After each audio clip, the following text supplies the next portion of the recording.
दोस्तों, क्या आपने कभी सोचा है कि अगर हमारी धरती घूम रही है तो हमें फील क्यों नहीं होता? और क्या आपने कभी ये सोचा है कि हम सोते हुए ड्रीम यानी कि सपने क्यों देखते हैं? ऐसे ही कुछ अमेजिंग फैक्ट्स और जानकारियाँ शेयर करने वाले हैं हम इस वीडियो में। तो हेलो दोस्तों, सत श्री अकाल, नमस्कार, आदाब। मेरा नाम है प्रीत और आप देख रहे हैं फैक्ट्स काउंटडाउन। तो बिना किसी देरी के लेट्स स्टार्ट इट।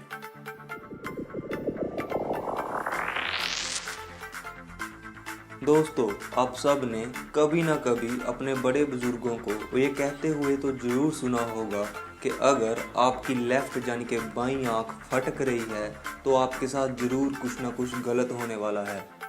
पर क्या सच में ऐसा होता है? दोस्तों, जैसे कि आपको ये तो पता ही है कि इस चैनल पर हम सिर्फ साइंस पर आधारित बातें ही डिस्कस करते हैं। तो चलिए देखते हैं कि साइंस इसके बारे में क्या कहती है। दोस्तों, एक रिसर्चर रॉब निकोलसन ने ये प्रूव किया है कि हमारी बाईं आंख तब ही फटकती है जब हम स्ट्रेस में, किसी टेंशन में या फिर किसी बात से डरे हुए होते हैं। यहाँ पर मैं आपको बता दूँ कि हमारी आंख सच में इसी कारण ही फटकती है। हमने अपने दिमाग को ये सिखाया है कि अगर हमारी बाईं आंख फटके तो हमारे साथ ज़रूर कुछ बुरा होने वाला है। तो हमारा दिमाग उसी चीज़ के लिए प्रोसेस करना शुरू कर देता है। हमारा दिमाग उन छोटी छोटी चीज़ों को इस अपशगुन वाली बात के साथ जोड़ना शुरू कर देता है जिनको नॉर्मली हम इग्नोर कर देते हैं। और हमारा दिमाग इस चीज़ को तब तक प्रोसेस करेगा जब तक वो ऐसा कुछ ढूंढ ना ले जिसको इस आँख फटकने वाली बात के साथ जोड़ा जा सके। तो दोस्तों, इससे हमें ये पता चलता है कि बाईं आंख फटकने पर अपशगुन वाली बात सिर्फ एक वहम है। अगर कभी आगे से आपके साथ ऐसा होता है तो जस्ट इग्नोर इट। आप में से ज़्यादातर लोगों ने ट्रेडमिल को ज़रूर यूज़ किया या फिर देखा होगा। जिन लोगों को नहीं पता कि ट्रेडमिल क्या होता है उनके लिए मैं बता दूं कि ट्रेडमिल वो मशीन होती है जिसके ऊपर हम भागने की प्रैक्टिस करते हैं। पर आप में से ज़्यादातर लोगों को ये नहीं पता होगा कि ट्रेडमिल को पहली बार कब और किस लिए यूज़ करना शुरू किया गया था।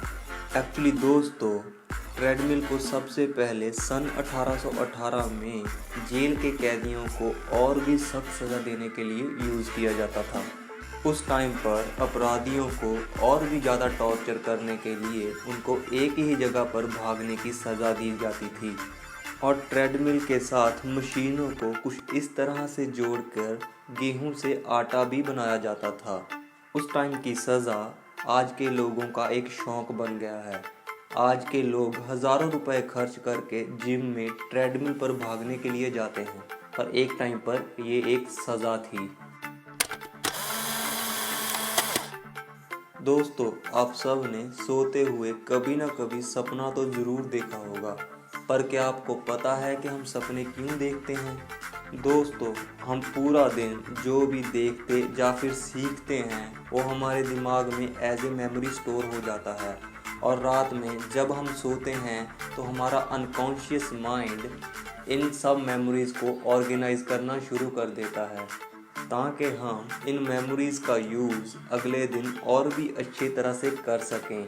मान लो दिन में आप कार ड्राइव करना सीख रहे थे तो रात को हमारा अनकॉन्शियस माइंड ड्राइविंग के बारे में सीखी हुई चीज़ों को अच्छे से ऑर्गेनाइज कर देगा ताकि अगले दिन हम इन चीज़ों का यूज़ और भी अच्छे तरह से करके अपने ड्राइविंग स्किल्स को इम्प्रूव कर सकें।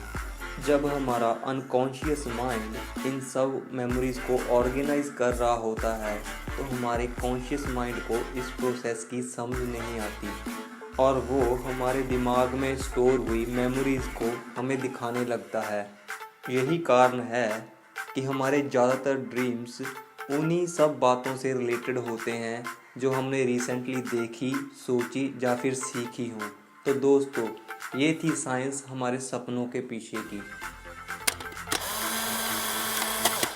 दोस्तों, आप सब ने ये पढ़ा और सुना होगा कि हमारी धरती अपने एक्सिस पर घूम रही है और आपके दिमाग में भी कभी ना कभी ये बात तो जरूर आई होगी कि अगर हमारी धरती घूम रही है तो हमें फील क्यों नहीं होता। क्यों हमारा घर एक दिशा से दूसरी दिशा में नहीं घूम जाता। यहाँ पर मैं आपको बता दूं कि हमारी धरती 460 मीटर प्रति सेकंड की स्पीड से अपने एक्सिस पर घूम रही है, जो कि एक अच्छी खासी तेज स्पीड है। हमें धरती की इस मूवमेंट के फील ना होने की वजह को समझाने के लिए मैं आपको एक छोटी सी एग्जांपल देता हूँ। मान लो कि आप एक बस में ट्रैवल कर रहे हो जो कि एक तेज स्पीड से आगे बढ़ रही है। जब आप बस से बाहर देखोगे तो आपको लगेगा कि बस के बाहर का सब कुछ तेज़ी से मूव कर रहा है, और जब आप बस के अंदर देखोगे तो बस की सभी सीट्स और बाकी के पैसेंजर्स अपनी ही जगह पर होंगे। अगर आप बस से उतर कर देखोगे तो आपको पता चल जाएगा कि बस ही मूव कर रही थी, ना कि बाहर की चीज़ें। यही बात हम धरती की मूवमेंट पर भी लागू कर सकते हैं। हमारी धरती घूम रही है, इसी कारण सूरज और तारे हमें कभी किसी दिशा में दिखाई देते हैं और कभी किसी दिशा में। अगर हम धरती के बाहर आउटर स्पेस या फिर चंद्रमा पर जाकर धरती को देखेंगे तो धरती के मूवमेंट हमें आसानी से दिखाई दे जाएगी। मेरे ख्याल से अब आप समझ ही गए होंगे कि हमें धरती की मूवमेंट क्यों फील नहीं होती।